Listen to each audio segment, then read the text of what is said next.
जैसे बोला जाता है ना, बाप बाप ही होता है तो एक जज जज ही होता है। तो आज इस वीडियो में मैं आपको बताऊंगी एक जज का क्या पावर होता है, और ये मैं आपको बताऊंगी एक प्रोविजन का एग्जाम्पल ले करके, और वो है सेक्शन 438 ऑफ द सीआरपीसी। आप तो सुने ही होंगे अग्रिम जमानत यानी कि एंटीसिपेटरी बेल। तो सपोज ऐसा एक सिचुएशन, अगर मैं आपको कहूँ तो आपके नाम पर एफआईआर हो गया है और पुलिस आपको किसी भी टाइम पर अरेस्ट करने के लिए आएंगे, या फिर आपको पुलिस आ रहे हैं अरेस्ट करने के लिए, ऐसा एक सिचुएशन अराइज हो गया है, तो आप क्या करोगे? आपको क्या करना चाहिए? अगर आप एक साधारण इंसान हो या फिर अगर आप एक लॉ स्टूडेंट हो, लॉयर बनने वाले हो, तो आपको कौन सा स्टेप उठाना है? तो ये वीडियो आप सभी लोगों के लिए बहुत ही इंपॉर्टेंट रहेगा, क्योंकि ज्ञान ही आपको पावर देता है। तो अब section 438 of the code of criminal procedure ये एंटीसिपेटरी बेल के बारे में बोलता है। मतलब अरेस्ट होने से पहले, गिरफ्तार होने से पहले आपको एक बेल दिया जाता है। मतलब अरेस्ट होने से पहले आपको जमानत मिल जाएगा। इसी को ही बोला जाता है एंटीसिपेटरी बेल। आपको कुछ नहीं करना होता है, सिर्फ 2 विटनेस लेकर के उनका आधार कार्ड वगैरह जो होता है वो लेकर के हाई कोर्ट चले जाना है, या फिर कोर्ट ऑफ सेशन में चले जाना है।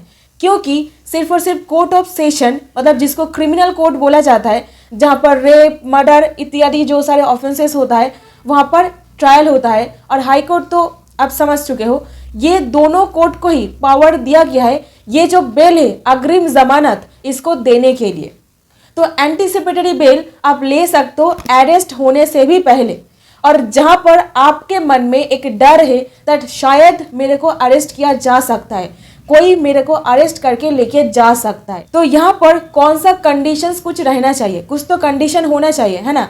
और जो कंडीशन यहाँ पर दिया जाएगा वही आपका बेल ग्रांट करने में भी हेल्प करेगा। जैसे कि आपके मन में एक डर है, एप्रीहेंशन है, इंग्लिश में बोले तो एप्रीहेंशन, और डर है वो एक फालतू के डर नहीं है, वो जेन्युइन रीजन उसके पीछे है, एंड रीजनेबल जो ग्राउंड्स होता है वहाँ पर है दैट आपको अरेस्ट किया जा सकता है। ऐसा एक बहुत ही मतलब डर आपके मन में है, यही जो डर है आपको कोर्ट में जा करके जस्टिफाई करना होता है।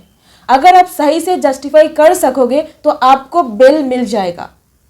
और यहाँ पर जज का पावर देखिए, जो जज आपको ये बेल ग्रांट करते हैं, जो मैं वीडियो के शुरुआत में आपको बताई, एक जज जज ही होते हैं। इनके सामने आप एक आईएएस हो, आईपीएस हो, कोई मायने नहीं रखता है, बाप बाप ही होता है। तो जज का पावर देखिए, जब भी कोई जज आपको एंटीसिपेटरी बेल देंगे, ये वहाँ पर मतलब जो बेल आपको दिया जा रहा है वहाँ पर मेंशन करेंगे ये ब्लैंकेट ऑर्डर नहीं है। और ये क्यों ब्लैंकेट, मतलब क्या? जब भी आपको ठंड लगती है तो आप कंबल ओढ़ लेते हो, है ना, तो ब्लैंकेट मतलब कंबल। तो ये कंबल ऑर्डर नहीं है जो आपको मतलब पूरा घेर के रखे, तो आपको कोई भी अरेस्ट नहीं कर सकता है। मतलब अगर जज चाहे तो आपको एक एंटीसिपेटरी ऑर्डर मतलब अग्रिम जमानत दे सकते हैं, और दे करके ये वो मेंशन कर सकते हैं दैट ये एक ब्लैंकेट ऑर्डर नहीं है, मतलब किसी भी टाइम पर आपको अरेस्ट किया जा सकता है।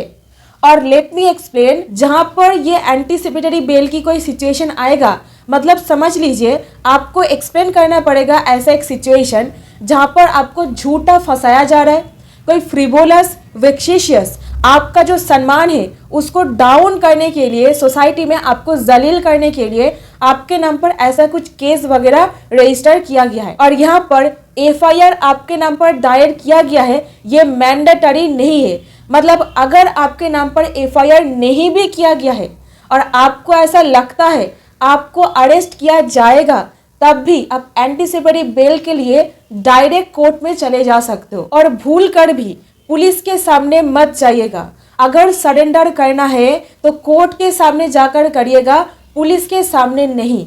क्योंकि कोर्ट के सामने आप जाओगे तो मतलब कोर्ट सोचेंगे ये मतलब कोर्ट में आकर के सरेंडर कर रहा है, कुछ तो मतलब बात है यहाँ पर, ठीक है ना। तो ऐसा एक अच्छा इंप्रेशन क्रिएट होगा, ठीक है। तो अगर आप एक साधारण इंसान हो तो आप सेक्शन 438 ये सेक्शन को याद रखिएगा, क्योंकि यही सेक्शन जो है आपको बेल दिलाएगा, ठीक है, अग्रिम जमानत दिलाएगा। और यहाँ पर कुछ चीज याद रखना पड़ता है एक जज को, मतलब जज कौन सा चीज देख करके कोई इंसान को बेल देगा। नंबर 1, अगर आपको बेल दिया जाए तो आपको एक पासपोर्ट नहीं दिया जाता है, आपको बेल दिया जा रहा है ना अरेस्ट करने से भी पहले, इसका मतलब ये कभी भी नहीं होता है दैट आपको एक पासपोर्ट मिल जा रहा है दैट आप प्लेन पे बैठकर भाग जाओगे। ठीक है, मतलब आप कोई क्राइम वगैरह कमिट कर दोगे डायरेक्टली। और एक चीज, जो सारे विटनेसेस है, जो साक्षी वगैरह है, आप लोग उनको डराओगे नहीं, धमकाओगे नहीं। ठीक है, और तीसरा कंडीशन है, जो सारे सबूत वगैरह है, एविडेंसेस है, आप उसको लोपाट नहीं कर सकते हो, मतलब सबूत को आप नष्ट नहीं कर सकते हो। ठीक है, और आप किसी को भी डरा नहीं सकते हो, धमका नहीं सकते हो आपके फेवर पर कोर्ट में जा करके एक विटनेस देने के लिए। तो ये सारे कंडीशंस एक जज ध्यान में रखता है अग्रिम जमानत देने से पहले। तो एक जज को ध्यान में रखना पड़ता है। That means what? That means आपको ये कोर्ट में जा करके एक एश्योरेंस देना पड़ेगा दैट मैं ऐसा कोई भी काम नहीं करूंगी अगर मेरे को अग्रिम जमानत एंटीसिपेटरी बेल मिल जाता है। तो बहुत सारे केसेस में बहुत सारा प्रिंसिपल्स बताया गया है, और एंटीसिपेटरी बेल आप जब भी पढ़ोगे, अगर आप एक लॉ स्टूडेंट हो तो आपको गुरबख्श सिंह सिब्बिया ये जो केस है ये आपको एकदम कुरान, बाइबल, गीता की तरह याद रखना है जब भी आप एंटीसिपेटरी बेल पढ़ोगे। और ये केस में 5 जज के बेंच मतलब क्रिएट किया गया था। जजेस जहां पर बैठते हैं, मतलब जज लोग जहां पर बैठते हैं उसको बेंच बोला जाता है, बेंच। ठीक है ना, और एडवोकेट्स जहां पर बैठते हैं, मतलब जहां से वो लोग काम वगैरह करते हैं, उसको बार बोला जाता है। इसीलिए बार काउंसिल ऐसा जहां पर बोला जा रहा है, दैट मीन्स वो एक एडवोकेट के एसोसिएशन है जहां पर वकील वगैरह रहते हैं। और जहां पर बेंच बोला जा रहा है, बेंच मतलब जजेस को रिप्रेजेंट करता है, जजेस के बारे में बोला जा रहा है। तो इसी केस में 5 जजेस का एक बेंच क्रिएट किया गया था, और जो सारे प्रिंसिपल्स मैंने आपको बताई, ये सारे प्रिंसिपल्स इसी केस में बताया गया है। ठीक है ना, और अभी थोड़ा सा एकेडमिक इंटरेस्ट पर कुछ चीज देख लेते हैं। सपोज एंटीसिपेटरी बेल ये जो टर्म है सीआरपीसी पर कहीं पर भी बताया गया है? आपको क्या लगता है? नहीं बताया गया है।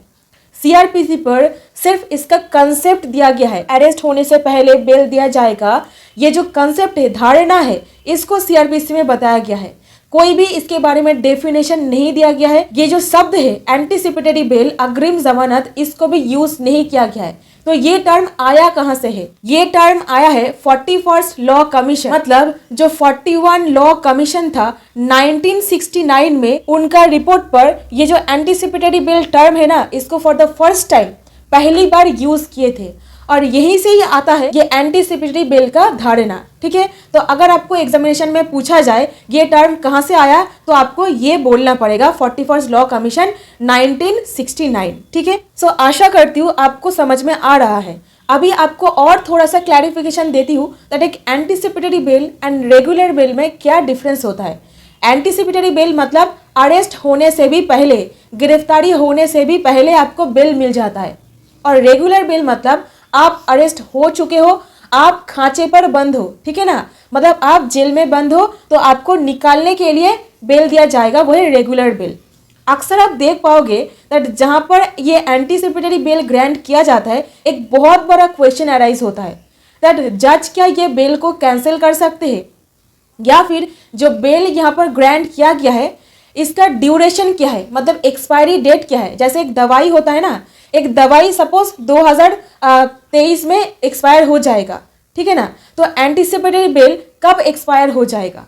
तो यहाँ पर बताया जाता है जब तक उस केस का, जो केस के सिलसिले में आपको एंटीसिपेटरी बेल मिला है, जब तक वो केस खत्म नहीं हो जाता है तब तक वो बेल का मतलब जीवन काल रहता है, वैलिडिटी रहता है। बट ये कभी भी नहीं होता है। एक जज का पावर देखिए, अभी एक जज मतलब क्या, उनके पास बहुत पावर दिया गया है जो एक आईएएस ऑफिसर को भी डांट करके चुप करा दे सकता है ना। My lord. You are an IAS officer? Sir, 2014 batch, sir. You are not in proper dress, sir. Sir, I'm extremely sorry, sir. Show me any exemption. Sir, Where is the exemption for dress code? sir, I was being told that I must wear the tie. Huh? I must wear the tie, sir. Otherwise, Huh? I'm in a formal attire, sir. I beg your Then pardon. why I sir. should hear you when you are not in the proper Sir, dress sir, I code? beg your pardon, sir. Sir, I'm sorry, sir, for that. That is the only word available. Sir. Next time I'll be careful, sir. तो उनके पास पूरा power दिया गया है that ये order में वो साफ साफ मेंशन कर सकते हैं जब आपके नाम पर चार्जशीट जो पुलिस मतलब इन्वेस्टिगेशन करके एक रिपोर्ट फाइल करेंगे, जब तक चार्जशीट फाइल होता है तब तक आपका ये बेल वैलिड रहेगा। और जब भी आपके नाम पर चार्जशीट फाइल हो जाएगा, आप रेगुलर वाला बेल एप्लीकेशन कर देना। ठीक है, समझ में आया? मतलब चार्जशीट पुलिस जब तक इन्वेस्टिगेशन करके रिपोर्ट फाइल नहीं करती है तब तक आपके नाम पर रहेगा एंटीसिपेटरी बेल, और जब चार्जशीट फाइल हो जाएगा तो आप वहां पर अप्लाई कर देना रेगुलर वाला बेल। ठीक है ना? बट अगर ऑर्डर पर कुछ भी ऐसा लिखा हुआ नहीं रहता है तो ये मान लिया जाएगा till the end of the trial, मतलब ट्रायल जब तक खत्म नहीं हो जाता है तब तक ये ऑर्डर वैलिड रहेगा। और यहीं पर मैंने जो आपको बताई दैट एक ब्लैंकेट ऑर्डर बोले तो आपको मतलब एकदम सेफगार्ड किया जा रहा है दैट आपको अरेस्ट नहीं किया जाएगा। मतलब जैसे कि आपको एक सिंदूक पर रखा जा रहा है, जो सिंदूक का चाबी एक जज के पास है, मतलब आपको प्रोटेक्शन दिया जा रहा है, कोई पुलिस ऑफिसर आपको छू भी नहीं सकते। तो ऐसा ऑर्डर अनफॉर्चुनेटली पास नहीं किया जा सकता है, बट सुप्रीम कोर्ट बहुत सारे केसेस में ऐसा बताया है। तो अभी क्या ही किया जा सकता है? तो ये सारा का सारा जो ऑब्जर्वेशन है ना, गुरबख्श सिंह सिब्बिया ये जो केस है यहाँ से उठ करके आ रहा है। अभी एक और चीज देखिए, सीआरपीसी पर जो सारे बेल मतलब जमानत रिलेटेड प्रोविजन है वो कौन सा चैप्टर पर है? चैप्टर 33 पर है।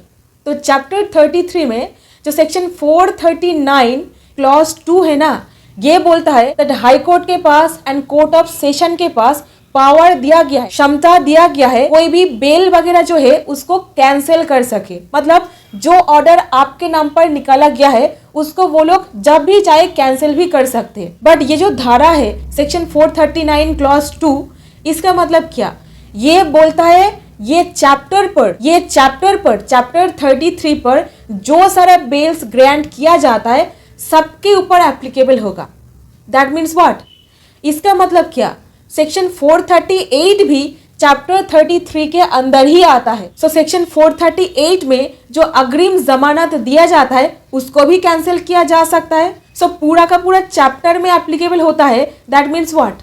सेक्शन 438 पर भी एप्लीकेबल होगा। ठीक है ना? तो ये सारा का सारा जो पॉइंट्स है आपको बहुत ही ध्यान से समझना है, और लाखों रुपए खर्च करके आपका कंसेप्चुअल क्लैरिटी क्लियर होगा या फिर नहीं होगा ये मेरे को नहीं पता है। बट अगर आपका कंसेप्चुअल मतलब आपका जो धारणा है वो क्लियर होगा तभी आप एक जज बन पाओगे, ये बस मेरे को पता है। मैं आप सभी के लिए एक ऑनलाइन लॉ क्लासेस तैयार करूंगी जहां पर आप बहुत ही सामान्य मूल्य देकर, और जो मूल्य आप बिल्कुल सोच भी नहीं सकते हो दैट इस पैसे में लॉ पढ़ाई किया जा सकता है, ऐसा एक मतलब क्लास आप लोगों के लिए मैं अवेलेबल करवा दूंगी जहां से आपको प्रैक्टिकल नॉलेज मिलेगा, कैसे आप लॉ पढ़ाई के साथ साथ जुडिशरी के लिए प्रिपरेशन ले सकते हो, इसका पूरा स्ट्रैटेजी आपको मिलेगा, लॉ का क्लियर एकदम क्रिस्टल क्लियर कंसेप्ट मिलेगा, एंड इसी के साथ आपको नोट्स बनाने का तरीका पता चलेगा